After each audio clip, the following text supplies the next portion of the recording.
Doctor Shafiq ও নাহিদের বাসায় তারেক রহমানের সৌজন্য সাক্ষাৎ। নির্বাচন পরবর্তী সহিংসতা নিয়ে উদ্বেগ জামাত এনসিপির। এবারে জাতীয় নির্বাচন নিরপেক্ষ, শান্তিপূর্ণ ও সুষ্ঠু হয়েছে বলছে বিদেশি সংস্থাগুলো। ভবিষ্যতে ভোট গণনা আরও স্বচ্ছ করার তাগিদ। নতুন প্রাণের কলরবে কানাডায় প্রবাসীদের বসন্ত উৎসব। পরবর্ষেও দেশীয় সংস্কৃতি, ভালোবাসা আর প্রকৃতির নতুন রূপ। স্বাগত জানাচ্ছি প্রবাসের সংবাদে, সঙ্গে আছি আমি আসিফ সামাদ। দেখছিলেন বিআরবি কেবল সংবাদ শিরোনাম, এবার বিস্তারিত। জামাতে ইসলামের আমির ডাক্তার শফিকুর রহমান এবং এনসিপির আহ্বায়ক নাহিদ ইসলামের সাথে সৌজন্য সাক্ষাৎ করেছেন বিএনপি চেয়ারম্যান তারেক রহমান। হবু প্রধানমন্ত্রীর এই আগমন জাতীয় রাজনীতির জন্য এক ঐতিহাসিক মুহূর্ত বলে জামাত আমির তার ফেসবুকে উল্লেখ করেন। নির্বাচন পরবর্তী সহিংসতা নিয়ে তারেক রহমানকে নিজেদের উদ্বেগের কথা জানিয়েছেন জামাত ও এনসিপির দুই শীর্ষ নেতা। রোববার সন্ধ্যা 7:15টার দিকে রাজধানীর বসুন্ধরায় জামায়াতের আমিরের বাসায় পৌঁছান জাতীয় নির্বাচনে সদ্য বিজয়ী দলের প্রধান বিএনপি চেয়ারম্যান তারেক রহমান। এ সময় জামায়াতের আমির ডাক্তার শফিকুর রহমান তারেক রহমানকে ফুল দিয়ে শুভেচ্ছা জানান। সাক্ষাৎ শেষে রাত 8টার দিকে জামায়াত আমিরের বাসা থেকে বের হন তারেক রহমান। তার এই আগমন জাতীয় রাজনীতির জন্য এক ঐতিহাসিক মুহূর্ত এবং এটি রাজনৈতিক পরিপক্কতা ও পারস্পরিক শ্রদ্ধার এক নতুন অধ্যায় সূচনা করবে বলে ফেসবুকে স্ট্যাটাস দেন জামায়াতের আমির। বিএনপি এবং জামাত ইসলামী একসাথে এ নিয়ে প্রতিক্রিয়া জানান জামায়াতের নায়েবে আমির আব্দুল্লাহ তাহের। আমরা এই ব্যাপারে একমত হয়েছি যে সকলে মিলে একসাথেই একটা কনস্ট্রাকটিভ ফিউচার আমরা গ্রহণ করতে পারবো, একটি নতুন বাংলাদেশ আমরা গঠন করতে পারবো এবং নিজেদের ভিতরে মৌলিক কোনো ঝামেলা হলে আলোচনা ভিত্তিতে যাতে একটা সমাধান আসতে পারে সেই সব বিষয়ে আমরা আলোচনা করেছি। এর পরপরই বিএনপি চেয়ারম্যান যান এনসিপির আহ্বায়ক নাহিদ ইসলামের বাসায়। সেখানে সৌজন্য সাক্ষাৎ শেষে গণমাধ্যমে কথা বলেন এনসিপির সদস্য সচিব আক্তার হোসেন। জনাব তারেক রহমান যে রাজনৈতিক সৌজন্যবোধের জায়গা থেকে জনাব নাহিদ ইসলামের সঙ্গে আজ সাক্ষাৎ এসেছিলেন, এই রাজনৈতিক সৌজন্যতা এবং তার জয়ী হয়ে আসাকে আমরা অভিনন্দন জানাই। আমরা নিজেদের মধ্যে মতভিন্নতা সত্ত্বেও কিভাবে রাজনৈতিক মতভিন্নতার বাইরে গিয়েও একত্রে দেশের জন্য কাজ করতে পারি সেই বিষয়গুলো নিয়ে আমরা কথা বলেছি।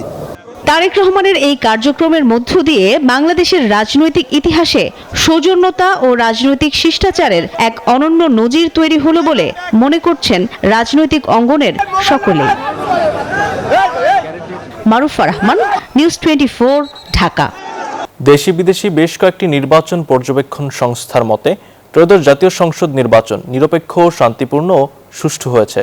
সংস্থাগুলো বলছে গত কয়েকটি নির্বাচনের তুলনায় এবার গ্রহণযোগ্য নির্বাচন হয়েছে, তবে ভবিষ্যতে ভোট গণনা আরও স্বচ্ছ করার তাগিদ দিয়েছে তারা। ভোট কেন্দ্রগুলোতে ভোটারদের উপস্থিতি আর সামগ্রিক নিরাপত্তা সব মিলিয়ে এবারের নির্বাচন ছিল অনেকটা উৎসবের। সংঘাতবিহীন ভোটের দিন থাকায় স্বস্তি ছিল জনমনে। বড় ধরনের সংঘাতবিহীন এবারের নির্বাচনকে ভোটের সংস্কৃতিতে এক ধাপ অগ্রগতি হিসাবে দেখছেন নির্বাচন পর্যবেক্ষক ও রাজনৈতিক বিশ্লেষকরা। নির্বাচন শান্তিপূর্ণ ও বিশ্বাসযোগ্য হয়েছে বলে মনে করছে Asian network for free election. ভবিষ্যতে ভোট গণনা আরও স্বচ্ছ করার আহ্বান জানিয়ে সংস্থাটি বলছে নির্বাচনী প্রচারণার খরচের বিবরণীও তুলে ধরা উচিত। There's no election that is perfect. You cannot find that in any other jurisdictions. The election commission really did well. We are banking on the efforts that we did for the past year. We saw how they evolved also. Because at first when we were communicating with them, of course they're not that open at first, but it improved. It opened to a lot of opportunities after a year, and they did well in preparing the entire election. কিছু অনিয়ম থাকলেও আগের যে কোনো নির্বাচনের থেকে এই নির্বাচন নিরপেক্ষ, শান্তিপূর্ণ ও সুষ্ঠু হয়েছে, এমনটা মনে করছে হিউম্যান রাইটস সাপোর্ট সোসাইটি। ত্রয়োদশ জাতীয় সংসদ নির্বাচন পূর্বের যে কোনো সময়ের নির্বাচনের থেকে নিরপেক্ষ, শান্তিপূর্ণ ও সুষ্ঠু হয়েছে। এর আগে ইইউ নির্বাচন পর্যবেক্ষণ মিশন জানায় 2008 সালের পর সবচেয়ে গ্রহণযোগ্য নির্বাচন হয়েছে এবার। আর সদ্য সমাপ্ত নির্বাচন শান্তিপূর্ণ ও নিয়মতান্ত্রিকভাবে সম্পন্ন হয়েছে বলে জানিয়েছে কমনওয়েলথ নির্বাচন পর্যবেক্ষক দল। মাহমুদুল হাসান ইমন, নিউজ 24, ঢাকা।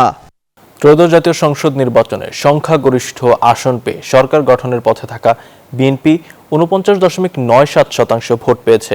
পাশাপাশি দ্বিতীয় সর্বোচ্চ 31.76% ভোট পেয়েছে জামায়াতে ইসলামী। রোববার নির্বাচন কমিশনের প্রকাশিত ত্রয়োদশ জাতীয় সংসদ নির্বাচনের দলভিত্তিক ফলাফলে এমনটা উঠে এসেছে। এছাড়াও জাতীয় নাগরিক পার্টি এনসিপি পেয়েছে 3.05% ভোট।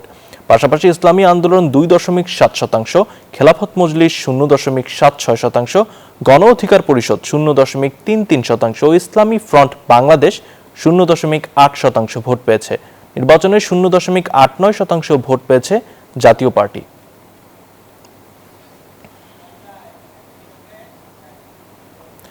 ভোট পুনর্গণনার দাবিতে রোববারও বিভিন্ন জেলায় বিক্ষোভ হয়েছে। নির্বাচনে অনিয়ম ও নির্বাচন পরবর্তী সহিংসতার অভিযোগে আগামীকাল ঢাকায় বিক্ষোভ মিছিল কর্মসূচি ঘোষণা করেছে 11 দলীয় ঐক্য। এছাড়া 32টি আসনের ব্যালট পুনর্গণনার দাবি নিয়ে ইসিতে নালিশ করেছে এই জোট। এদিকে রংপুরে ডিসি অফিসে গিয়ে ক্ষোভ জানিয়েছেন বিএনপির কয়েকজন পরাজিত প্রার্থী। অপরদিকে নির্বাচন কমিশনার আনোয়ারুল ইসলাম সরকার জানান, নির্বাচন প্রত্যাশার চেয়েও বেশি সফল হয়েছে। রংপুরের 3টি আসনের ফলাফল পুনর্গণনার দাবিতে ডিসি অফিস ঘেরাও করে বিক্ষোভ করেছেন বিএনপি প্রার্থী ও তার সমর্থকরা। রবিবার দুপুরে জেলা প্রশাসকের কার্যালয়ের সামনে অবস্থান নিয়ে তারা বিক্ষোভ করেন। পরে তারা জেলা প্রশাসকের কক্ষে প্রবেশ করে ভোটে অনিয়মের অভিযোগ তোলে।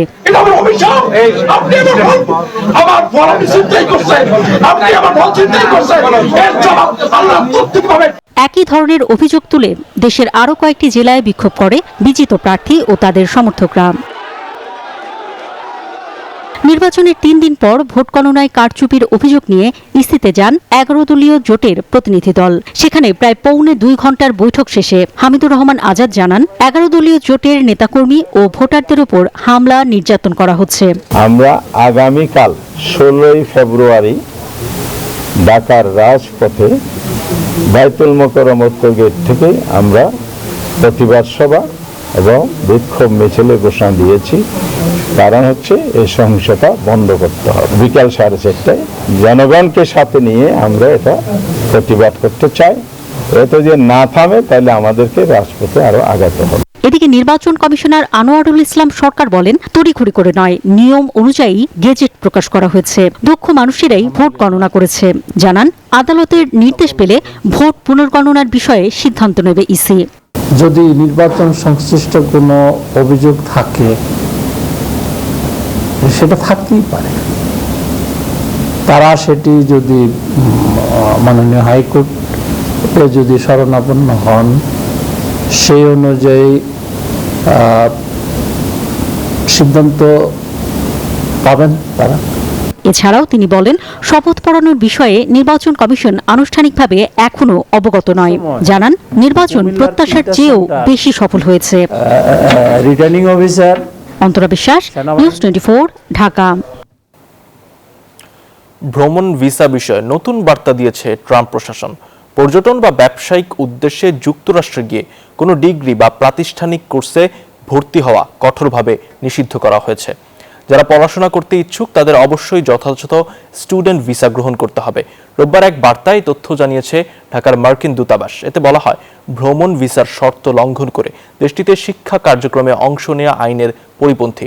স্বল্প সময়ের জন্য হলেও ভিসার এই অবৈধ ব্যবহার গুরুতর অপরাধ হিসেবে গণ্য করা হবে। এমনকি সংশ্লিষ্ট ব্যক্তির ওপর ভবিষ্যতে যুক্তরাষ্ট্র প্রবেশের ক্ষেত্রে স্থায়ী নিষেধাজ্ঞা আরোপ করা হতে পারে।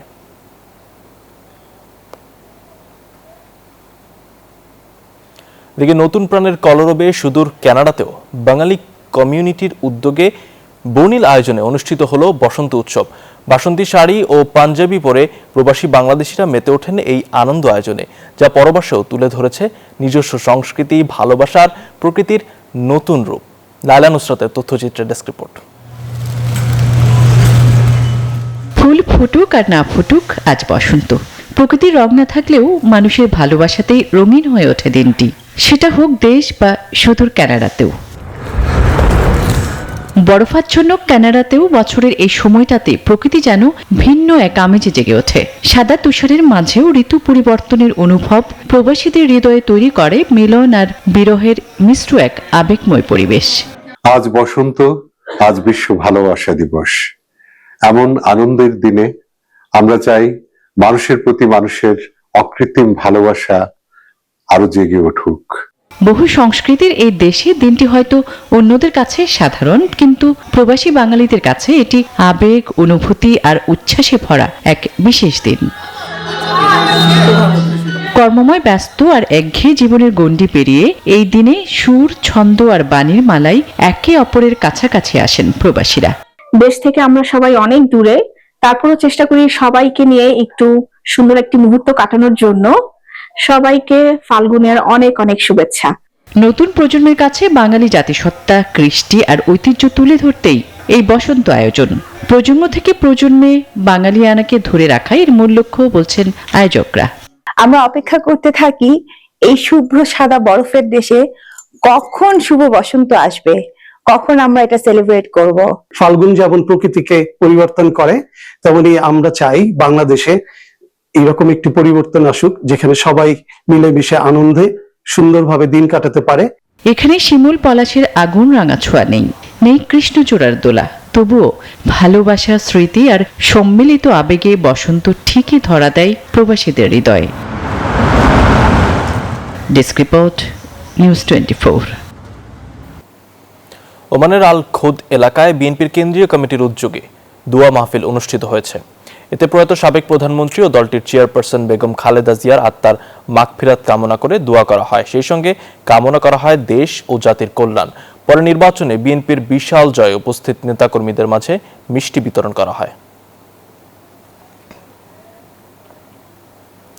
বাংলাদেশ জাতীয়তাবাদী দল বিএনপির নিরঙ্কুশ জয়ের খবরে যুক্তরাষ্ট্রে আনন্দ মিছিল করেছে দলটির নেতাকর্মীরা। তীব্র শীত ও তুষারপাত উপেক্ষা করেই নিউ ইয়র্কের জ্যাকসন হাইটস এলাকায় আয়োজিত এই মিছিলে অংশ নেন বিভিন্ন পর্যায়ের প্রবাসী নেতারা। মিছিলটি ডাইভার্সিটি প্লাজা থেকে শুরু হয়ে আশপাশের সড়ক প্রদক্ষিণ করে সমাবেশে গিয়ে শেষ হয়। এ সময় অংশগ্রহণকারীরা দলীয় স্লোগানে মুখর হয়ে ওঠেন এবং তারেক রহমানকে অভিনন্দন জানিয়ে আগামী দিনের নেতৃত্বে দেখার প্রত্যাশা ব্যক্ত করেন। পরে এক সংক্ষিপ্ত সমাবেশে নেতারা ঐক্য ধরে রাখার আহ্বান জানান। জিয়াউর রহমান ও সাবেক প্রধানমন্ত্রী খালেদা জিয়ার সমাধিতে পুষ্পস্তবক অর্পণ, দোয়া ও মোনাজাত করেছেন জাপান বিএনপির নেতৃবৃন্দ। এ সময় উপস্থিত ছিলেন জাপান বিএনপির সাধারণ সম্পাদক মনি আহমেদ, প্রধান পৃষ্ঠপোষক এস ইসলাম নান্নু, যুগ্ম সাধারণ সম্পাদক মোশাররফ সহ কমিটির বিভিন্ন পর্যায়ের নেতৃবৃন্দ। জুলাই গণঅভ্যুত্থানে রাজধানীর রামপুরায় একজনকে গুলি ও দুজনকে হত্যার ঘটনায় মানবতা বিরোধী অপরাধের মামলার রায়ের জন্য আগামী 4 মার্চ দিন ধার্য করেছেন ট্রাইব্যুনাল। এ মামলায় ডিএমপির সাবেক কমিশনার হাবিবুর রহমান সহ মোট আসামি 5। রোববার রায়ের এ তারিখ নির্ধারণ করেন আন্তর্জাতিক অপরাধ ট্রাইব্যুনাল 1। গত 3 ফেব্রুয়ারি এই মামলার যুক্তিতর্ক শেষ করে প্রসিকিউশন ও আসামিপক্ষ। এই মামলায় 5 আসামির মধ্যে গ্রেপ্তার রয়েছেন রামপুরা পুলিশ ফাঁড়ির তৎকালীন এএসআই চঞ্চল চন্দ্র সরকার। চর দখলের নির্বাচন করে যারা ক্ষমতায় যাচ্ছেন তাদের 24-এর অভ্যুত্থান ভুলে না যাওয়ার আহ্বান জানিয়েছেন 11 দলীয় নির্বাচনী ঐক্য সমর্থিত প্রার্থী ব্যারিস্টার আসাদুজ্জামান ফুয়াদ। রোববার বরিশাল প্রেস ক্লাবে এক সংবাদ সম্মেলনে বক্তব্য রাখেন তিনি। বলেন, বিএনপির যে নেতাকর্মীরা নব্য আওয়ামী ফ্যাসিবাদ হয়ে উঠছে তাদের নিয়ন্ত্রণ করতে না পারলে তারেক রহমানের জন্য ভয়াবহ ভবিষ্যৎ অপেক্ষা করছে। নির্বাচনের প্রশাসন সুষ্ঠু পরিবেশ নিশ্চিত করতে ব্যর্থ হয়েছে বলেও অভিযোগ করেন তিনি। বিএনপির একাংশ নেতাকর্মীরা যে নব্য আওয়ামী ফ্যাসিবাদ হয়ে উঠতেছে, সেইটা জনাব তারেক রহমান আপনাকে হুঁশিয়ার করছি, আপনাকে সতর্ক করছি। আপনি যদি সত্যিই বাংলাদেশ চালাইতে চান, নেতৃত্ব দিতে চান, আপনার এই নব্য আওয়ামী ফ্যাসিবাদ আপনার দলের ভিতরে যারা হচ্ছে তাদেরকে যদি নিয়ন্ত্রণ করতে না পারেন, তাহলে আপনি সিভিয়ারলি ফেল করবেন এবং আপনার পতন আওয়ামী লীগের হাসিনার থেকেও খারাপ পতন হবে সামনের দিনগুলোতে। খুলনা 5 আসনে জামায়াত কর্মীর বাড়িতে আগুন দিয়েছে দুর্বৃত্তরা। বেশ কিছুদিন হতেই ধানের শীষের সমর্থকরা এলাকায় দাড়িপাল্লার সমর্থকদের হুমকি দিয়ে আসছিলেন বলে অভিযোগ জামায়াত কর্মীর। এই ঘটনায় এখনো মামলা দায়ের হয়নি। মাকসুদ আলমের পাঠানো তথ্যচিত্রে ডেস্ক রিপোর্ট। রাজনৈতিক আক্রোশের জেরে জামাত কর্মী শকুর আকঞ্জির বাড়িতে আগুন দিয়েছে দুর্বৃত্তরা। ভুক্তভোগী জানান, নির্বাচনের পরদিন থেকেই তাকে নানাভাবে হুমকি দেওয়া হচ্ছিল। তারই সূত্র ধরেই শনিবার গভীর রাতে আগুন দেওয়ার ঘটনা ঘটায় একদল দুর্বৃত্ত। এতে তার বাড়ির কাঠ রাখার ঘর পুড়ে যায়। এই ঘটনায় সন্দেহের তীর বিএনপি কর্মী সমর্থকদের দিকে। ধরেন বিএনপি যারা আমাদের হুমকি ধমকি দিয়েছে, এরা ছাড়া তো আমাদের ব্যক্তিগত কোনো শত্রু নাই। একটু দলীয় কন্দলও থাকতে পারে, আর এমনি পাবলিক কন্দল আমার সাথে নেই কারোর। স্থানীয়রা জানান, সুবিধাভোগী একটি পক্ষ নির্বাচনে জামাত হেরে যাওয়ায় এই পরিবারটিকে ক্ষতি করার চেষ্টা করছে। অবশ্যই বাইরে থেকে কেউ নিয়ে আসছে, আইনে পরিকল্পিতভাবে কেরোসিন দিয়ে জ্বালিয়ে দেওয়া হয়েছে। আগুন জ্বলতেছে, তারপরে সবাই মিলে আমরা ওই সব পানি ঢাললাম। স্থানীয় বিএনপির নেতাকর্মীরা খবর পেয়ে তার বাড়িতে হাজির হয়।